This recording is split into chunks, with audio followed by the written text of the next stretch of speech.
Robert Frost is often thought of as America's kind nature poet, but the truth is not all of his poetry is about nature. But even some of the poetry that is certainly isn't kind.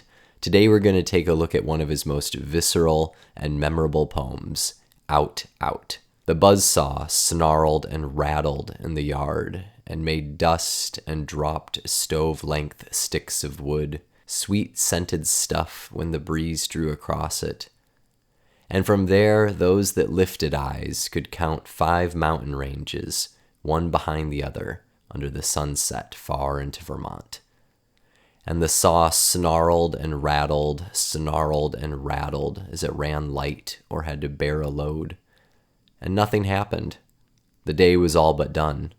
Call it a day, I wish they might have said, to please the boy by giving him the half hour that a boy counts so much when saved from work. His sister stood beside him in her apron to tell them supper. At the word, the saw, as if to prove saws knew what supper meant, leaped out at the boy's hand, or seemed to leap. He must have given the hand. However it was, neither refused the meeting. But the hand, the boy's first outcry was a rueful laugh, as he swung toward them, holding up the hand, half an appeal, but half as if to keep the life from spilling. Then the boy saw all, since he was old enough to know, big boy doing a man's work, though a child at heart. He saw all spoiled. Don't let him cut my hand off, the doctor, when he comes. Don't let him, sister. So. But the hand was gone already. The doctor put him in the dark of ether. He lay and puffed his lips out with his breath. And then the watcher at his pulse took fright. No one believed. They listened at his heart. Little, less, nothing. And that ended it. No more to build on there. And they, since they were not the one dead, turned to their affairs. So as I always talk about with poetry, you got to make sure you understand what every word means, and this poem doesn't have a lot of phrases or words that will be difficult, but there might be some, so I highlighted a few and gave you definitions. But if there's more that you need to look up, no shame in that. Definitely take some time, figure out what's happening, especially some of these medical terms, and just also some really specific and excellent descriptive words like rueful. In terms of the boy puffed his lips, just one little note on that. It's not entirely clear if he lay and puffed his lips out, if the he is the doctor or the he is the boy. I'm led to believe it's the boy, so maybe the boy is puffing his lips as he lays down and the ether takes effect.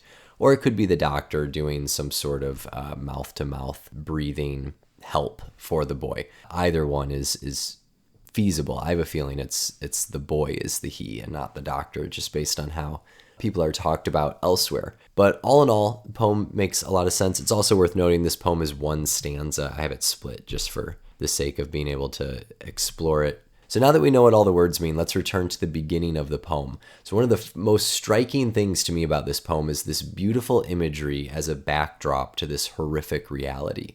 I have spent a lot of time in Vermont. It's one of my favorite places in the United States to go to, and it is absolutely beautiful.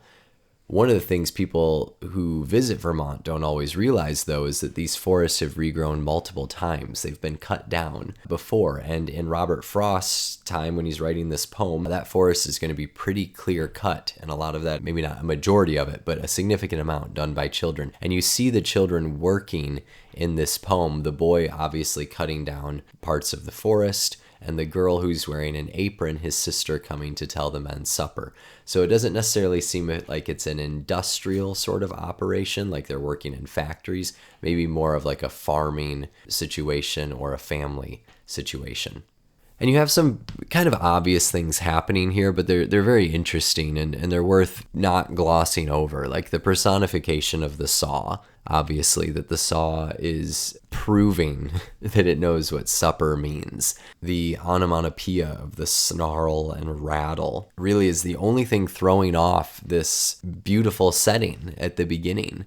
that it's sweet scented wood, the five mountain ranges of Vermont, but then you have this snarling and rattling. And I think most of us would acknowledge when you hear big machinery going, it does kind of ruin the peacefulness of outside. It grates against you. It's not a natural sound. And I think Frost could argue, and I would argue maybe on his behalf through the poem, that what's happening here is not natural. The boy is not meant to be out there. Maybe the people aren't meant to be out there cutting down all this wood anyway. I think Frost would have not been opposed to any trees being cut down, but perhaps not in this situation, and certainly not with a child. It does seem like it's the day's work. We're not told if it's a business or if they're building their home or something like that. But either way, he's doing a man's work, and he suffers something that we hope we can protect children against in this world. And that's just not the case for him, sadly. In the second half of the poem, we have this horrific reality that takes place. And I think it's marked so dramatically by this just single sentence or single word sentence, so. There's a futility to this single word there, right? Don't let him cut off my hand. When the doctor comes, don't let him, sister. So, I mean, what more can you say? Obviously, we understand the boy's reaction to all of this, and there's nothing to say about it. And that runs through to the end of the poem, doesn't it? The doctor is doing the medical attention, and then we just have this unnamed watcher at his pulse. We don't know who the watcher is, if it's a family member or if it's just someone else who's there. It doesn't seem to be the doctor, although it could be describing. But I always find that description of the person watching the pulse is just the watcher being ambiguous, sort of adding to the mystery of the poem, if you will, kind of the creepiness of it too in a lot of ways. You notice the poem really speeds up at the end. No one believed, they listened at his heart, little less nothing. A lot of monosyllabic words in there and dashes. Everything's kind of cutting the poem apart, just like the imagery of the trees being cut, the hand being cut. And then the ending is just this nihilism. And they, since they were not the one dead, turned to their affairs. That there's no lesson learned. It's just this futility. You get the sense that because they have to, maybe to make a living, that they'll go back to cutting down the forest maybe that day, which feels very cold. But you have to understand that the era in which this poem is coming from is one of child labor. In terms of the historical context of it, we all have heard of child labor. I'm sure most of us have in the United States, but we sometimes forget just how entrenched that is, especially in New England society, where the United States of America's society first started. This is an integral part to that way of life. This is an excerpt by Edith Abbott from 1908, a study of the early history of child labor in America. The introduction of children into our early factories was a natural consequence of the colonial attitude toward child labor, of the provisions of the early poor laws, and the philanthropic efforts to prevent children from becoming a public charge, and above all, of the Puritan belief in the virtue of industry and the sin of idleness. Industry by compulsion, if not by faith, was the gospel preached to the young as well as to the old, and quite frequently to the children of the rich as well as the poor. You see in this second paragraph, I don't have to read it all for you here, but you see that person is rejoicing, this Higginson rejoicing over the New England plantation, because little children here, by setting of corn, may earn much more than their own maintenance. So this idea that like children had to earn their keep is something that's so built in to the agrarian and industrial societies. Now, there's more historical context to this poem as well. The timing of the poem's release obviously invites a broader historical comparison. Published in 1916, at that time World War I is sweeping across Europe. Robert Frost spent some time in Europe and in England, specifically before he had to leave because World War I. So a lot of young lives are being cut short, and they're being cut short by people making decisions above them, which is an easy metaphor to follow for the poem of the boy and what happens. That the boy is so close to just having freedom to be done with work, to enjoy a little extra time for his day. And instead, it cost him his life being on the job.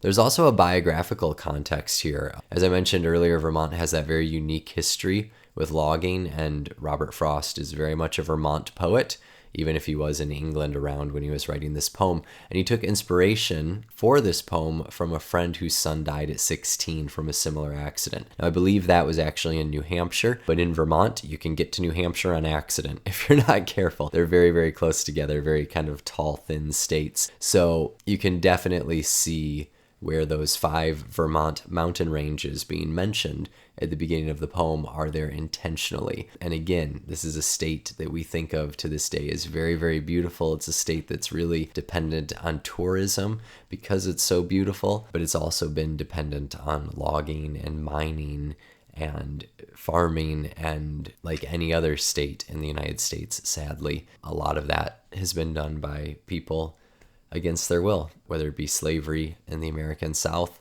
or child labor pretty much everywhere. But beyond the historical context, there's also some other interesting literary things happening in this poem. If we return to the title actually comes from perhaps one of the most famous speeches in all of Shakespeare, "She should have died hereafter," from Macbeth, Act 5, Scene 5. Now, if you haven't read Macbeth, some spoilers coming up here, so just be aware of that. At the end of the play, after Macbeth discovers that Lady Macbeth has died, he utters this incredibly famous line, "Tomorrow and tomorrow and tomorrow creeps in this petty pace from day to day to the last syllable of recorded time, and all our yesterdays have lighted fools the way to dusty death. Out, out, brief candle." That out, out, obviously where Frost gets the title from, is a reference to the death of his wife, Lady Macbeth. It's also a callback to Macbeth, Act 5, Scene 1, where Lady Macbeth says, "Out, damned spot," as she's trying to wash the psychological stain of blood off her hands that isn't actually there, but it's there in her mind. So she's washing her hands incessantly. And of course, the imagery of the hand being covered in blood is so central to Macbeth, especially these two scenes, 5-5 and 5-1. So that's really the perfect Shakespearean reference for Frost to draw on. Maybe that was his inspiration for spending so much time in England. Maybe he had some Shakespeare on the mind, I don't know. But either way, I think this is a phenomenally powerful poem. It's not a poem that makes me feel good, but it is a poem that reminds me of some dark chapters of our country's past.